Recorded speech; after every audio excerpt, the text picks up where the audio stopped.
Hi, I'm Donna, an OpenSciEd teacher. This video will go over B.5 Lesson 7, which is all about pattern identification and connecting past extinction events to the present and the future. In this video, we will look at how we got here, lesson at a glance, key moments, and material management tips and tricks. How we got here. During lesson 6, we figured out that polar bears and brown bears may interact in new ways and produce hybrids that could keep polar bear genes from being lost.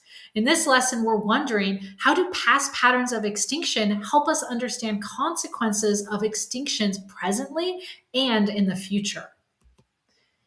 Lesson at a glance. So this is an investigation, should take 2 days, 20 minutes of material preparation. Again, mostly printing off handouts, no hands-on investigation, but it does require devices.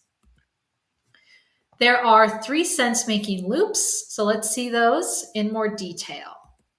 Loop 1 will take place over day 1, but not the end of day 1. We'll start by reviewing ideas about different strategies that are available to polar bear populations in response to environmental changes. Then we're going to explore current extinction data, have a social emotional learning check-in, motivate an investigation of past extinction events, and then we'll have our visual inquiry of those mass extinction events, where we'll learn about the 5 events. And we figure out that there have been 5 mass extinction events that resulted from significant environmental changes that shifted the global climate. And we're wondering, are there any similarities between those 5 events? Loop 2, which will finish day 1 and start day 2, we're going to write our initial arguments about what is that main cause of mass extinctions on Earth. We'll make a request for further evidence. We'll review our initial arguments with peers, and then have a building understanding discussion as a class about mass extinctions. We'll figure out that most of the significant biological and geological events had evidence of major changes in atmospheric carbon dioxide, which caused drastic swings in Earth's temperature. We're wondering, how do species overcome and continue after these extinction events? Loop 3, which will finish day 2, we're going to connect extinctions to changes in biodiversity, revise our initial arguments, and then connect human actions today to past mass extinctions. Are we seeing any similarities, any patterns? And then we will update our progress trackers. We'll figure out that extinction is a significant threat to biodiversity, and current extinctions are primarily caused by human activities.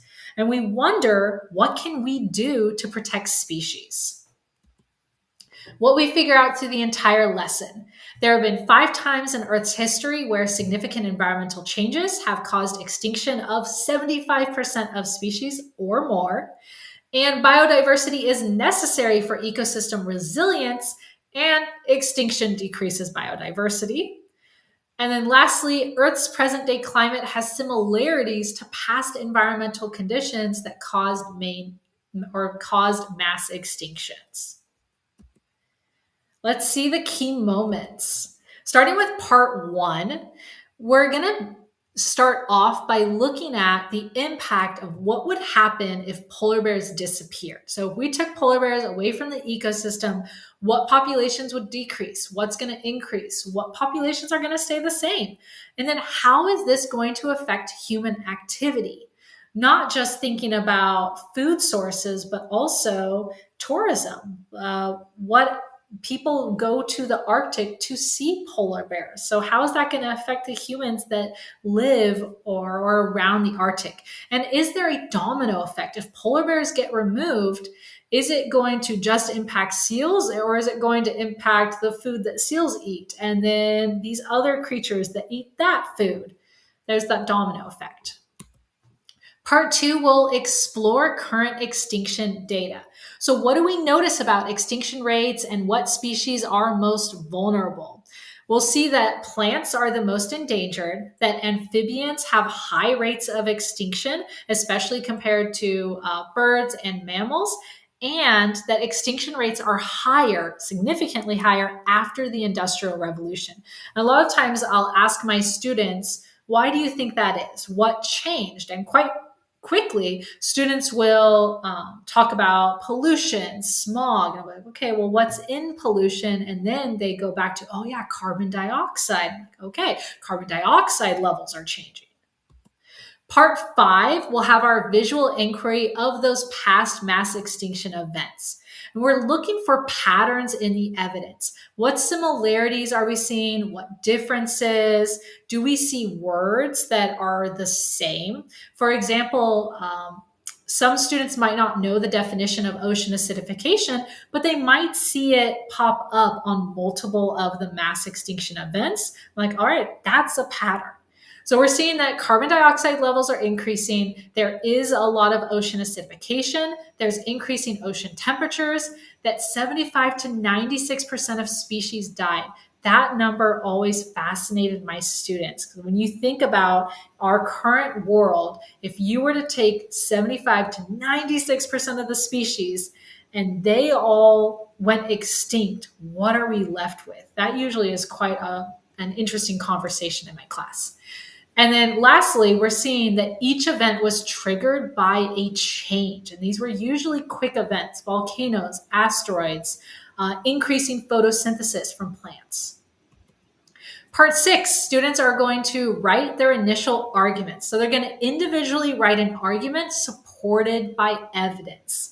So that is that's the key part that I really like to point out to my students. Like, all right, here's your claim, but what evidence are you using to back it up, to support it? So we're looking for mass extinctions have patterns of significant events, and most had evidence of major increases or decreases of CO2 levels. So some great questions to kind of push student thinking. What did rising and falling CO2 levels affect? If the CO2 levels increase, what else is being impacted? And what evidence do you have to show that pattern?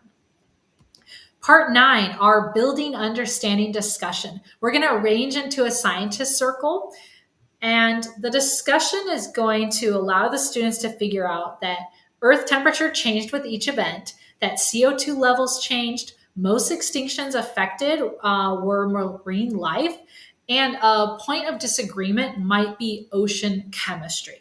After having that building understanding discussion, we'll add mass extinction to our personal glossary. Part 10 is where we're connecting extinctions to changes in biodiversity.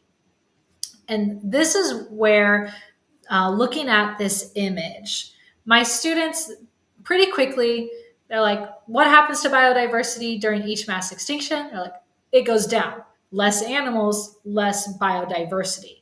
But then we look at this image and we see that it bounces back, that biodiversity will increase or get back to the same level after a mass extinction event. And it leads to a great discussion about why is that happening? How did the environment change after these or during these mass extinction events? And then we come back to, oh, there's new environments. That's new selection pressure. That's one of the biggest driving forces of evolution through the process of natural selection. And that helps us answer why would there be an increase in biodiversity after a mass extinction. Part 12 will connect human actions today to those past mass extinctions. So now that we've identified those patterns in the previous mass extinction events, we're looking for similarities to the data that we've looked at for current Earth. That CO2 levels are rising today, that temperature is rising, and that there's changes to ocean chemistry. But what are the differences? Previous mass extinction events, a lot of them were a sudden geological event, like a volcano erupting.